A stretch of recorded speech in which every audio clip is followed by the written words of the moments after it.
Hello friends, welcome back to YouTube channel enjoy science. I am Anshika. आज हम study करने वाले हैं human digestive system. Class 10th का वीडियो लेक्चर 3 है ये। अगर आपने मेरे प्रीवियस वीडियोस नहीं देखे हैं तो आप प्लेलिस्ट में जाके इन्हें देख सकते हैं। तो चलिए शुरू करते हैं। ह्यूमन डाइजेस्टिव सिस्टम मीन्स जो फूड हम इनटेक करते हैं, माउथ के थ्रू अंदर लेते हैं, वो किस किस ऑर्गन से होके जाता है, वो प्रोसेसेस क्या होती हैं, ये सारी चीज़ें हमें आज डिस्कस करनी है। जो फूड हम लेते हैं वो सबसे पहले माउथ के अंदर एंटर करता है एंड देन ईसोफेगस के थ्रू स्टमक में जाता है एंड देन लीवर के अंदर और फिर पैनक्रियाज के अंदर और फिर स्मॉल इंटेस्टाइन के थ्रू लार्ज इंटेस्टाइन में एंटर करता है and then waste product of body is removed by the organ that is called anus. तो चलिए इसके आगे की प्रोसेस देखते हैं। Organs of alimentary canal. पहले तो आपको ये पता होना चाहिए कि एलिमेंट्री कैनाल क्या होते हैं। जब हम फूड को अंदर लेते हैं और फूड को रिमूव करते हैं, वेस्ट प्रोडक्ट ऑफ बॉडी को रिमूव करते हैं फ्रॉम एनस, तो जो पाथ फूड फॉलो करता है, जो भी ऑर्गन्स को, जिस भी ऑर्गन में वो एंटर करता है और फिर उस कम्प्लेक्स सब्सटेंस को सिंपलर सब्सटेंस में ब्रेक डाउन करता है, तो वो सारा पाथ एलिमेंट्री कैनाल होता है। सबसे पहले फूड माउथ में एंटर करेगा, उसके बाद फेरिंक्स में, माउथ को हम बकल कैविटी भी कहते हैं, and then pharynx is the common passage for air and food transfer. जो हमारा फूड है एंड एयर है वो एक कॉमन पैसेज से ट्रांसफ़र होती है जिसे हम फेरिंक्स कहते हैं। And then oesophagus is the food pipe that transfer the food from buccal cavity to stomach, and then food enters into stomach and then small intestine, large intestine, and the waste product of the body is removed by anus. जब हम food को अंदर लेते हैं और food उसके बाद digest होगा, उसके बाद उसमें एब्जॉर्प्शन होगी और फिर वो एब्जॉर्ब किए हुए न्यूट्रिएंट्स पूरी बॉडी तक ट्रांसफ़र होंगे and then egestion means removal of waste products from the body. These 5 processes are include in the digestive system. Okay, जब हम न्यूट्रिशन को अंदर लेते हैं उसके बाद क्या क्या प्रोसेसेस होती हैं और देन लास्ट में ईजेशन होता है। तो इन्हीं प्रोसेसेस के बारे में हमें इस लेक्चर में क्लियर करना। Firstly human digestive system. Digestion का मीनिंग क्या होता है? डाइजेशन का मीनिंग होता है कम्प्लेक्स सब्सटेंसेस को सिंपलर सब्सटेंसेस में तोड़ना। जैसे हमारी बॉडी के अंदर जो कार्बोहाइड्रेट्स होता है वो ग्लूकोज के अंदर ब्रेक डाउन होता है। हम अपने फूड से डायरेक्ट एनर्जी नहीं ले सकते। जो हमने मान लीजिए कुछ भी खाना खाया, हमने रोटी सब्जी खाई, तो हमारी बॉडी उससे डायरेक्ट एनर्जी एब्जॉर्ब नहीं कर सकती, बल्कि पहले उसे सिंपलर सब्सटेंसेस में टूटना होगा। उसके अंदर जो प्रोटीन होगा वो अमीनो एसिड्स में टूटेगा, कार्बोहाइड्रेट ग्लूकोज में टूटेगा, तब जाके हमारी बॉडी उससे एनर्जी एब्जॉर्ब करेगी। तो डाइजेशन क्या है? I think it is clear to you. Next, why digestion is important. Digestion क्यों हो रहा है हमारी बॉडी में? तो सुनिए, इसका आंसर क्या है। हमारी बॉडी जब भी कोई फूड मटेरियल इनटेक करती है तो उसे सिंपलर सब्सटेंसेस में तोड़ना ज़रूरी होता है, क्योंकि हमारी बॉडी उससे डायरेक्ट एनर्जी नहीं ले सकती। तो इसीलिए डाइजेशन का होना ज़रूरी है, ताकि जो कम्प्लेक्स सब्सटेंसेस हैं वो सिंपलर सब्सटेंसेस में ब्रेक डाउन हो जाए और फिर हमारी बॉडी उससे एनर्जी ले सके। ये जो फंक्शंस होते हैं ये मेनली 5 प्रोसेसेस इन्वॉल्व होती है। मैंने अभी आपको ये दिखाया भी था। First is ingestion, digestion, absorption, assimilation and the last one is ईजेशन। These 5 processes are involved in the digestive system. अब हम बात करते हैं पार्ट्स ऑफ डाइजेस्टिव सिस्टम की। Then the parts of digestive system, the first one is mouth. सबसे पहले mouth में enter करेगा फूड, उसके बाद सलाइवरी ग्लैंड्स, जो कि सलाइवा रिलीज करती हैं, जो हमारे फूड को वेट करता है, गीला करता है, जिससे क्या होगा वो इजीली ईसोफेगस के थ्रू, ईसोफेगस ये फूड पाइप है, इसके थ्रू स्टमक में एंटर करेगा and then liver and then pancreas, small intestine, large intestine, और ये जो गाल ब्लेडर है that is a part of liver. Liver के अंदर ही होता है ये जो कि बाइल जूस सेक्रेट करता है। देखिए अब हम एक एक के अंदर, इससे पहले आपके लिए एक टास्क है, मैंने यहाँ पे नंबरिंग की हुई है, आपको इन नंबरिंग में लेबलिंग करनी है। जो फर्स्ट पार्ट है वो क्या है, सेकंड पार्ट का नाम बताना है, थर्ड पार्ट का, फोर्थ पार्ट का। तो हम एक एक के अंदर अब प्रोसेस वाइज, सबसे पहले फूड जो है माउथ के अंदर एंटर करेगा। ये जो फर्स्ट वाला आप चीज़, ये पार्ट देख रहे हो, ऑर्गन देख रहे हो, दैट इज़ माउथ, जिसे हम बक्कल कैविटी भी कहते हैं। सबसे पहले फूड का ब्रेकडाउन यहीं से स्टार्ट होता है। यहाँ पे क्या होगा, जो हम फूड अंदर लेते हैं वो टीथ की हेल्प से, हमारे टीथ 4 टाइप्स के होते हैं, incisor, canine, premolars and molars. अब ये टीथ क्या करेंगे, उस कम्प्लेक्स सब्सटेंस को सिंपलर सब्सटेंस में तोड़ेंगे। मीन्स जो हमने फूड लिया वो डायरेक्ट तो हम नहीं निकलते, ईसोफेगस में डायरेक्ट नहीं जाता, बल्कि यहाँ पे उसका कुछ ब्रेक डाउन होता है, उसके बाद वो ईसोफेगस में एंटर करता है।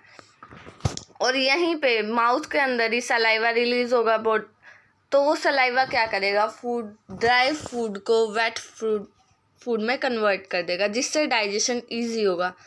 जब फूड हम स्वेलो करते हैं तो सलाइवा उसे डाइजेस्ट करवाता है और कार्बोहाइड्रेट्स का डाइजेशन यहीं से शुरू हो जाता है। Little carbohydrate digestion starts in the mouth part and the next part that is in which the food enters, mouth से होके अब कहाँ पे आएगा, ईसोफेगस के अंदर।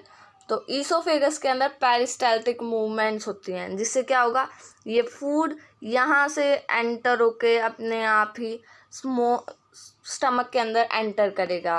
पेरिस्टाल्टिक मूवमेंट मीन्स होता है, अगर हमारा फूड पार्टिकल यहाँ पे है तो ये वाला हिस्सा जो है वो थोड़ा सा मतलब स्वेलो कर देगा, और फिर क्या होगा, ये नीचे आएगा तो ये वाला पार्ट कुछ इस तरह से स्वेलो कर देगा। ठीक है, इससे क्या होगा, पेरिस्टाल्टिक मूवमेंट होना बॉडी ईसोफेगस के अंदर क्यों होता है पेरिस्टाल्टिक मूवमेंट। इसका आंसर ये है कि जब भी हम मान लीजिए अगर हमारी बॉडी में ईसोफेगस कुछ इस टाइप से डायरेक्ट एक पाइप लाइक स्ट्रक्चर होता, तो जब हम खाने को अंदर लेते तो वो डायरेक्ट स्टमक के अंदर चला जाता। बट पेरिस्टाल्टिक मूवमेंट्स, हमारी जो ईसोफेगस है वो बहुत ही थिन है, तो इसीलिए जो फूड है वो यहाँ से जब जाएगा तो स्वेलो हो जाएगा कुछ पार्ट, उसके बाद आगे एंटर करेगा। तो यहाँ इससे क्या होगा, मान लीजिए अगर हमारी बॉडी में ये ईसोफेगस के अंदर ये सिस्टम होता है डायरेक्ट ट्रांसफ़र का, तो वो मान लीजिए आप खाना खा के लेट गए तो वो डायरेक्ट ट्रांसफ़र नहीं हो पाएगा फूड स्टमक तक। बट पेरिस्टाल्सिस, उसे अगर आप लेटे भी हुए हैं तो भी आपका मूवमेंट कंटिन्यूस चलेगा। It is peristalsis. अब पेरिस्टाल्सिस के बाद, ईसोफेगस के बाद जो फूड है वो स्टमक में एंटर करेगा। स्टमक के अंदर मेनली 3 गैस्ट्रिक जूसेस प्रेजेंट होते हैं। स्टमक के अंदर 3 गैस्ट्रिक जूसेस प्रेजेंट होते हैं। The first one is HCl, hydrochloric acid. The next one is mucus and the third one is digestive juices. अब देखिए इनकी फंक्शनिंग क्या होती है, ये होते हैं डाइजेस्टिव जूसेस। अब ये क्या करेंगे, first one is HCl। HCl क्या करता है, जो हमने फूड लिया उसमें एसिडिक एनवायरनमेंट क्रिएट करता है, एसिडिक एनवायरनमेंट देगा फूड को। और एसिडिक, इस हाइड्रोक्लोरिक एसिड की एक फंक्शनिंग और होती है, ये हमारी बॉडी के अंदर जितने भी बैक्टीरियाज आते हैं फूड के थ्रू उन्हें किल कर देता है। And the next one is mucus. हमें पता है हाइड्रोक्लोरिक एसिड कितना हार्मफुल हो सकता है हमारी बॉडी के लिए। अब ये क्या करेगा, जो म्यूकस है वो स्टमक की जो लाइनिंग होती है उसे प्रोटेक्ट करता है कि वो हाइड्रोक्लोरिक एसिड स्टमक को किसी तरह से भी अफेक्ट ना कर सके। तो इसकी प्रोटेक्शन का काम कौन करता है? Stomach. And the last one is digestive juices, जो कि फूड का डाइजेशन करवाने में हेल्प करते हैं, जो कि प्रोटीन को आगे डाइजेस्ट करते हैं, अमीनो एसिड में ब्रेक डाउन करते हैं। ओके, तो स्टमक के बारे में पढ़ते हैं। हमारी बॉडी में जो डाइजेस्टिव जूसेस प्रेजेंट होते हैं स्टमक के अंदर, और हाइड्रोक्लोरिक एसिड प्रेजेंट होता है, जो कि बैक्टीरियाज को एंड हार्मफुल जितने भी माइक्रो ऑर्गेनिजम्स एंटर कर जाते हैं हमारी बॉडी के अंदर, उन्हें किल करने का काम करता है। और जो एंजाइम्स है, डाइजेस्टिव जूसेस हैं, वो क्या करेंगे? ब्रेक डाउन करेंगे प्रोटीन को। Okay, the next organ in which the food is transferred, that is liver. अब जो फूड है स्टमक के बाद वो कहाँ पे जाएगा? लीवर के अंदर। अब लीवर के अंदर क्या होगा? बाइल जूस सिक्रीट होता है। लीवर के अंदर बाइल जूस सिक्रीट होता है। अभी तक हमने 2 ग्लैंड्स पढ़ लिए हैं। The first one is salivary gland, यहाँ पे आई, ठीक है। And the second one is liver. Liver is the largest gland of human body. Okay, 2 glands हम पढ़ चुके हैं, एक हमें और पढ़नी है, पैनक्रियाज, डाइजेस्टिव सिस्टम के अंदर। लीवर बाइल जूस सिक्रीट करता है, जो फैट्स को डाइजेशन में हेल्प करता है। ओके, फैट्स किस में टूटेगा? फैटी एसिड में, ठीक है। कार्बोहाइड्रेट्स ब्रेक डाउन होता है ग्लूकोज के अंदर, प्रोटीन ब्रेक डाउन होता है अमीनो एसिड के अंदर, एंड फैट्स फैटी एसिड और ग्लिसरॉल के अंदर। Okay, fatty acid and glycerol के अंदर। And now the next organ in which the food is transferred, that is pancreas. Pancreas is also a gland. देखिए ये आपको जो ग्रीन कलर से देखने को मिल रहा है, the 5th organ that is called pancreas. Pancreas भी digestive enzymes secrete करती है। उसके बाद स्मॉल इंटेस्टाइन। पैनक्रियाज में क्या होता है? डाइजेशन होता है, पूरी तरह से ब्रेक डाउन होता है। ग्लूकोज के अंदर टूटेगा फूड, अमीनो एसिड के अंदर कम्प्लीटली कन्वर्टेड हो जाएगा, और उसके बाद फैटी एसिड के अंदर, ठीक है। कंप्लीट डाइजेशन जो ये ब्रेक डाउन है फूड का सिंपलर सब्सटेंसेस के अंदर, वो पैनक्रियाज के अंदर होगा। उसके बाद स्मॉल इंटेस्टाइन एब्जॉर्प्शन का काम करती है। स्मॉल इंटेस्टाइन के अंदर विलाई प्रेजेंट होती है, that are the finger like structures. देखिए ये जो हमारा पार्ट है, it is called small intestine. Small intestine बहुत कोइल्ड होती है, कोइल्ड स्ट्रक्चर है ये, और ये लार्ज इंटेस्टाइन है। जबकि अगर लेंथ की बात करें तो स्मॉल इंटेस्टाइन की लेंथ अप्रोक्स 6 मीटर होती है, और जो लार्ज इंटेस्टाइन होती है उसकी लेंथ 1.5 मीटर होती है। अब आप ये सोच रहे होंगे कि लेंथ में बड़ी तो स्मॉल इंटेस्टाइन है, फिर इसका नाम स्मॉल इंटेस्टाइन और इसका नाम लार्ज इंटेस्टाइन क्यों है? तो इसका आंसर ये है कि स्मॉल इंटेस्टाइन और लार्ज इंटेस्टाइन का नाम लेंथ को लेके नहीं, लेंथ को देखकर नहीं, बल्कि उनकी ब्रेड्थ, विड्थ को देखकर दिया गया है। जो स्मॉल इंटेस्टाइन है उसकी विड्थ लार्ज इंटेस्टाइन से कम है, जिस वजह से इसका नाम स्मॉल इंटेस्टाइन है एंड इसका नाम लार्ज इंटेस्टाइन है।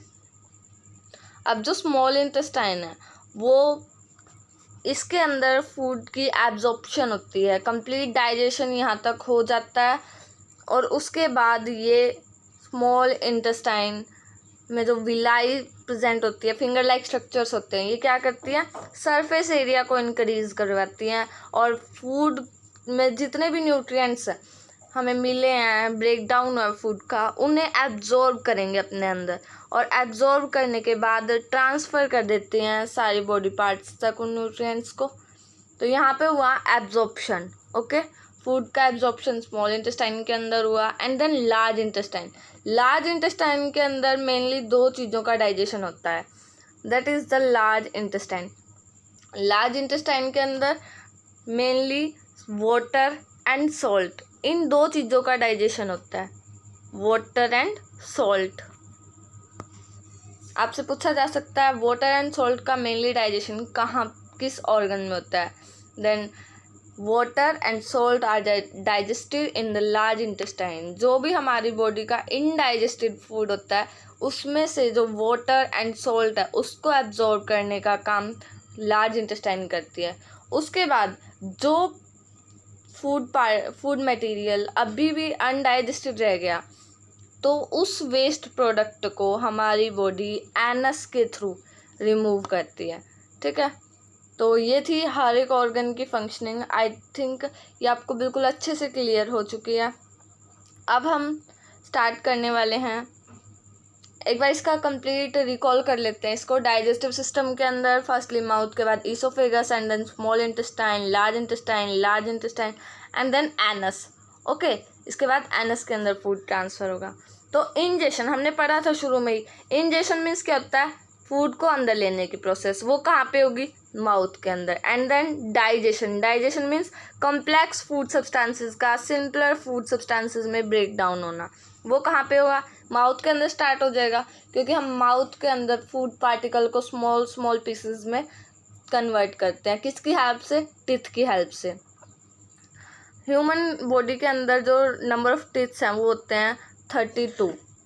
एंड देन स्टमक के अंदर डाइजेशन होगा, HCl हाइड्रोक्लोरिक एसिड प्रेजेंट है उसके अंदर, डाइजेस्टिव जूसेस प्रेजेंट है, एंजाइम्स प्रेजेंट है जो क्या करवाएंगे, प्रोटीन को अमीनो एसिड में तोड़वाएंगे। और उसके बाद स्मॉल इंटेस्टाइन भी डाइजेशन में बहुत इंपॉर्टेंट रोल प्ले करती है। स्मॉल इंटेस्टाइन के अंदर कंप्लीट डाइजेशन हो जाता है। And then absorption, small intestine and large intestine.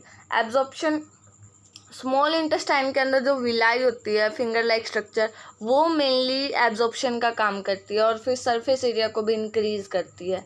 And then large intestine, मैंने अभी आपको बताया था कि लार्ज इंटेस्टाइन के अंदर मेनली 2 चीज़ों का एब्जॉर्प्शन होता है। The first one is water and the second one is salt. And then उसके बाद एलिमिनेशन मीन्स जहाँ से हमारा जो फूड है वो पूरे जितने भी हमने फूड को डाइजेस्ट किया है उसके बाद उसे कंप्लीट एनर्जी एब्जॉर्ब करके कंप्लीट बॉडी तक ट्रांसफ़र करेगी। इस प्रोसेस को हम कहते हैं elimination. And that process is occur by the large intestine. आपको ये सभी चीज़ें याद रखनी है कि एब्जॉर्प्शन का फंक्शन कौन परफॉर्म करता है, एलिमिनेशन का कौन करता है, डाइजेशन का एंड इंजेशन का। उसके बाद जो लास्ट प्रोसेस है वो होती है ईजेशन। ईजेशन मीन्स क्या होता है, removal of waste product from the body, that is called egestion. हमें पता है जो ईजेशन है वो किसके द्वारा परफॉर्म किया जाता है हमारी बॉडी के अंदर, the organ that performs the ईजेशन process that is called anus. Anus के थ्रू हमारी बॉडी से जो वेस्ट प्रोडक्ट है वो रिमूव होता है। आज हम इस वीडियो लेक्चर में सिर्फ इतना ही करेंगे। हमने कंप्लीट डाइजेस्टिव सिस्टम कर लिया। I think it is very clear to you. Thank you so much for watching our presentation and I hope you all enjoyed it. Video को like, share, comment and subscribe